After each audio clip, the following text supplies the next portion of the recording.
गौरीगंज नामक गांव में गोपाल अपनी बूढ़ी माँ के साथ रहता था। वो बहुत ही गरीब था और लूम से साड़ी बनाकर बाजार में बेच आता था और उससे जो भी मिलता उसी से किसी तरह अपना और अपनी माँ का गुजर बसर करता था। गोपाल की माँ को गोपाल की शादी की हर वक्त चिंता रहती थी। बेटे गोपाल, तू शादी कब करेगा बेटा? तेरी माँ इस दुनिया में बस कुछ ही दिन की मेहमान है, फिर मेरे जाने के बाद तेरी देखभाल कौन करेगा बेटा? नहीं माँ, ऐसा मत कहो। अभी तो तुम्हें बहुत साल और जीना है। मैं भी चाहता हूँ कि तुम्हारे लिए एक बहू ला दूं, ताकि तुम्हें भी घर के कामों से फुर्सत मिले और तुम आराम कर सको। लेकिन क्या बेटा? लेकिन मुझ जैसे गरीब व्यक्ति से भला कौन शादी करेगा माँ, जिसके पास संपत्ति के नाम पर केवल एक टूटी फूटी झोपड़ी है और जब भाग्य अच्छा हो तभी खाने को मिलता है। दुखी मत हो बेटा, भगवान ने चाहा तो जल्दी ही सब कुछ अच्छा हो जाएगा। गोपाल माँ की ओर उम्मीद भरी नजरों से देखता है और अपनी बनाई हुई साड़ी लेकर बाजार में बेचने निकल जाता है। तभी उसे रास्ते पर चलते हुए किसी स्त्री के बचाओ बचाओ की आवाज सुनाई देती है। बचाओ बचाओ, कोई तो इसे बचाओ। गोपाल उस आवाज का पीछा करता है और देखता है कि एक उफनती हुई नदी में एक कुत्ते का बच्चा बहता जा रहा है और नदी के किनारे खड़ी भीड़ में से एक स्त्री बचाओ बचाओ चिल्ला रही है। गोपाल सारा माजरा समझ जाता है और आनन फानन में झट से नदी में कूद जाता है और उस कुत्ते के बच्चे को सकुशल लेकर बाहर आ जाता है और उस स्त्री को दे देता है। तुम्हारा बहुत बहुत धन्यवाद बेटा, तुमने आज हमारे बेटे समान इस मूक पशु की रक्षा की है, हम पर बहुत बड़ा उपकार किया है। बताओ तुम्हें क्या चाहिए? तुम जो मांगोगे मैं तुम्हें वो लाकर दूंगी। नहीं नहीं माताजी, मुझे कुछ नहीं चाहिए, ये तो मेरा कर्तव्य था। भगवान तुम जैसे वीरों का सदा भला करे बेटा। जी माताजी, आपका बहुत बहुत धन्यवाद। वो स्त्री उस प्यारे पिल्ले को लेकर चली जाती है। गोपाल भी वापस बाजार की ओर चला जाता है और दिन भर में मात्र एक ही साड़ी बेच पाता है। रात को गौरीगंज में जोरदार बारिश हो रही होती है। गोपाल अपनी बूढ़ी माँ के साथ बैठकर खाना खा रहा होता है। तभी उसे किसी के दरवाजा खटखटाने की आवाज आती है। गोपाल दरवाजा खोलता है और देखता है कि एक सुंदर लड़की उसके सामने खड़ी है। जी, आप कौन हैं? मैं बहुत दूर से सफर कर कर आई हूँ और तेज बारिश के कारण आगे का सफर जारी नहीं रख सकती हूँ। अगर आपको कोई आपत्ति ना हो तो क्या एक रात के लिए मैं आपके यहाँ रुक सकती हूँ? गोपाल मुस्कुराते हुए बोलता है। हाँ हाँ, क्यों नहीं, आइए अंदर आइए, साथ में मिलकर खाना खाते हैं, आपको जरूर भूख लगी होगी। वो सुंदर लड़की अंदर आ जाती है और फिर वो तीनों बैठकर एक साथ खाना खाते हैं। आप क्या करते हैं? मैं साड़ियाँ बनाता हूँ और बाजार में जाकर उसे बेच देता हूँ। यही मेरा दिन प्रतिदिन का काम है। अगर आप चाहे तो मैं भी आपकी साड़ियाँ बनाने में मदद कर सकती हूँ। क्या आपको साड़ी बनाना आता है? जी हाँ, मुझे चित्रकारी करने और अच्छे अच्छे कपड़े पहनने दोनों का बहुत शौक है। मैंने सोचा क्यों ना इन दोनों को मिलाकर कुछ किया जाए, इसलिए एक शिक्षिका से साड़ी बनाने का हुनर सीखा। नहीं बेटी, हम अपने मेहमानों से काम नहीं कराते।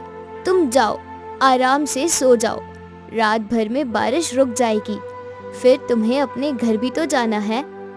गोपाल मन ही मन ईश्वर से यही प्रार्थना करता है कि काश ये बारिश कभी ना रुके, लेकिन उसकी ये प्रार्थना सफल नहीं होती और अगले ही दिन सूरज तेज चमक के साथ पूरब में उग जाता है। तभी वो सुंदर लड़की गोपाल के पास आती है। गोपाल उससे बोलता है। सुनिए, आपका घर कहाँ है? चलिए मैं आपको छोड़ देता हूँ। अगर आपको मैं पसंद हूँ तो आज से ये भी मेरा ही घर होगा। मैं कुछ समझा नहीं। क्या? आप मुझसे शादी करेंगे? गोपाल की खुशी का ठिकाना नहीं होता। जिस बात के बारे में वो रात भर सोच रहा था वो अब सच होने वाली थी, लेकिन अपनी परिस्थिति के बारे में याद आते ही अचानक वो दुखी हो जाता है। लेकिन लेकिन मैं बहुत ही गरीब हूँ। मैं तुम्हें एक अच्छा जीवन नहीं दे सकता। कोई बात नहीं गोपाल, हम दोनों मिलकर खूब अच्छी अच्छी साड़ियाँ बनाएंगे और उन्हें बेचकर खूब धन कमाएंगे। क्या तुम सच में मुझ गरीब के साथ अपनी सारी जिंदगी बिताने के लिए तैयार हो? हाँ गोपाल, मैं तैयार हूँ। दोनों एक दूसरे की आंखों में देख मुस्कुराने लगते हैं। बूढ़ी माँ को जब ये पता चलता है तो उनके सुख की कोई सीमा नहीं होती। वो गोपाल और उस सुंदर लड़की की शादी करा देती है।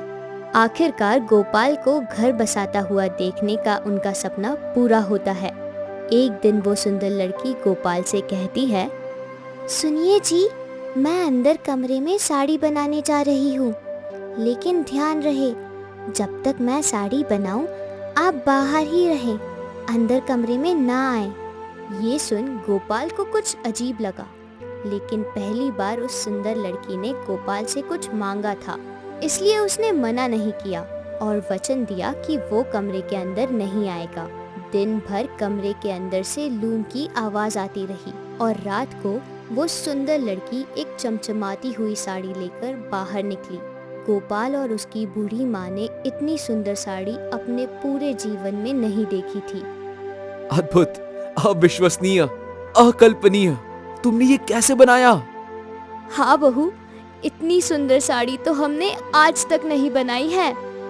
सही समय आने पर सब बता दूंगी माँ जी। ये साड़ी आप 20 गुने दाम पर बेचिएगा। मुझे पूरा विश्वास है ये बिक जाएगी। अगले दिन गोपाल उस चमचमाती हुई साड़ी को लेकर बाजार जाता है। तभी उस सुंदर साड़ी को देख गोपाल के आसपास ढेर सारे ग्राहक इकट्ठे हो जाते हैं और 20 गुने दाम पर वो साड़ी गोपाल से खरीद लेते हैं। गोपाल ने अपने जीवन में पहली बार इतने सारे पैसे देखे होते हैं। वो खुशी खुशी अपने घर आ जाता है। तुम सही कहती थी भाग्यवान, तुम्हारी बनाई हुई साड़ी वाकई में 20 गुने दाम पर ही बिकी। कल तुम ऐसे ही 2 साड़ियाँ और बनाना। मैं ज्यादा दिन तक ऐसी साड़ी नहीं बना सकती गोपाल। वो क्यों? क्या दिक्कत है इसमें? सही समय आने पर सब बता दूंगी गोपाल। मुझे पूरी उम्मीद है तुम्हारा सही समय जल्दी आएगा। गोपाल ने व्यंग करते हुए कहा। वो सुंदर लड़की फिर अपने कमरे में चली जाती है और अगले दिन 2 चमचमाती हुई साड़ी लेकर बाहर आती है। गोपाल फिर उसे लेकर बाजार में बेच देता है। इस बार उसकी साड़ी पहले से भी ज्यादा दाम पर बिकती है। गोपाल अपने घर की ओर बढ़ने लगता है। तभी उसे एक मंत्री रास्ते में रोक लेता है। क्या तुम्हारा नाम ही गोपाल है जो उन सुंदर साड़ियों को बनाता है? जी मंत्री जी। सुनो गोपाल, हमारी महारानी को तुम्हारे द्वारा बनाई गई साड़ी बहुत पसंद आई है, इसलिए वो ऐसे ही 10 साड़ियाँ तुमसे और बनवाना चाहती है। ये लो उसका अग्रिम भुगतान। मंत्री सोने के सिक्कों से भरा एक पोटला निकालता है और गोपाल को दे देता है। आपका बहुत बहुत धन्यवाद मंत्री जी। अरे सुनो गोपाल, हमारी महारानी जानना चाहती है कि तुम ये सुंदर साड़ियाँ बनाते कैसे हो। जी मंत्री जी, ये साड़ियाँ मैं नहीं बल्कि मेरी पत्नी बनाती है, इसलिए मुझे इसके बारे में नहीं पता है। क्या तुम्हारी पत्नी तुमसे दूर रहती है? जी, उसने मुझसे वचन लिया है कि साड़ियाँ बनाते वक्त मैं उसे न देखूं। एक पति अपनी पत्नी को नहीं देख सकता, ये तो बहुत अजीब बात है। गोपाल सोने के सिक्कों से भरी थैली लेकर हंसी खुशी अपने घर पहुंचता है। सुनो भाग्यवान। जी बोलिए। ये देखो मैं आज क्या लाया। गोपाल उसे सोने के सिक्कों से भरी थैली दिखाता है। ये आपको किसने दिया है? एक बड़े राज्य के मंत्री ने। उन्होंने हमें 10 साड़ियाँ बनाने का आदेश दिया है। ये उसी का अग्रिम भुगतान है। क्या 10 साड़ियाँ? क्या हुआ? तुम इतनी घबराई हुई क्यों हो? ये तो अच्छी बात है ना कि अब हमें साड़ियाँ बनाने के बड़े बड़े आदेश मिल रहे हैं। जी मैंने आपको पहले ही कहा था ना कि मैं ऐसी साड़ियाँ ज्यादा नहीं बना सकती। फिर भी आपने ये 10 साड़ियों का आदेश क्यों ले लिया? मैं जानता हूँ भाग्यवान, लेकिन ये बस आखिरी बार है। इसके बाद हमें इतना धन प्राप्त हो जाएगा कि हम अपनी सारी जिंदगी बिना काम किए ही हंसी खुशी बिता सकते हैं। वो सुंदर लड़की फिर से साड़ियों को बनाने के लिए अपने कमरे में चली जाती है। तभी कुछ देर लूम की आवाज आने के बाद अचानक से वो बंद हो जाती है। गोपाल सोच में पड़ जाता है। अरे ये क्या? लूम की आवाज अचानक बंद कैसे हो गई? अंदर सब ठीक तो है ना? क्या मैं अंदर झांक कर देखूं? नहीं नहीं, मैंने उसको वचन दिया है कि मैं अंदर नहीं देखूंगा। मैं अपने वचन को नहीं तोड़ सकता। तभी गोपाल के दिमाग में मंत्री की वो बात गूंज उठती है, एक पति अपनी पत्नी को नहीं देख सकता। ये तो बहुत अजीब बात है।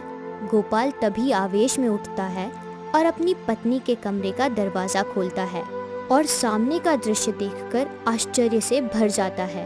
सामने वो सुंदर लड़की एक खूबसूरत कपड़े में से, जिसमें अनेकों हीरे मोती जड़े हुए थे और जिसमें सोने के तार लगे हुए थे, उसमें से उन रत्नों और सोने के तारों को निकालती और उस साड़ी में लगा देती थी।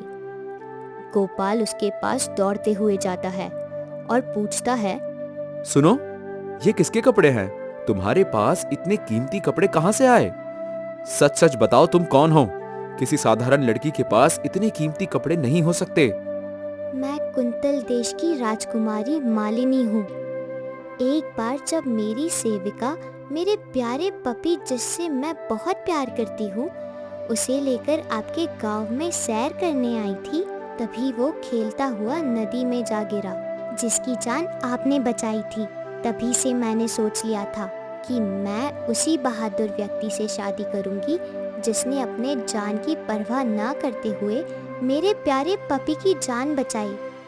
लेकिन राजकुमारी जी, आपने ये बात मुझे पहले ही सच सच क्यों नहीं बताई? अगर ये बात मैंने पहले ही बता दी होती तो आप और आपकी माँ इस शादी के लिए कभी भी तैयार नहीं होते, क्योंकि आप लोग अपने आप को मुझसे छोटा और हीन समझते। आप बहुत महान है राजकुमारी। मैंने ज्यादा साड़ियाँ बनाने से इसलिए मना किया था क्योंकि मेरे कपड़े पर लगे हुए बहुमूल्य रत्न खत्म हो रहे थे। लेकिन अब जब आपको सच्चाई पता चल ही गई है तो चलिए मेरे महल में, जहाँ हम तीनों सुख और ऐश्वर्य से अपना सारा जीवन बिताएंगे। आपकी जो आज्ञा राजकुमारी जी। गोपाल, उसकी बूढ़ी माँ और वो सुंदर राजकुमारी कुंतल देश चले जाते हैं और सुखपूर्वक रहने लगते हैं।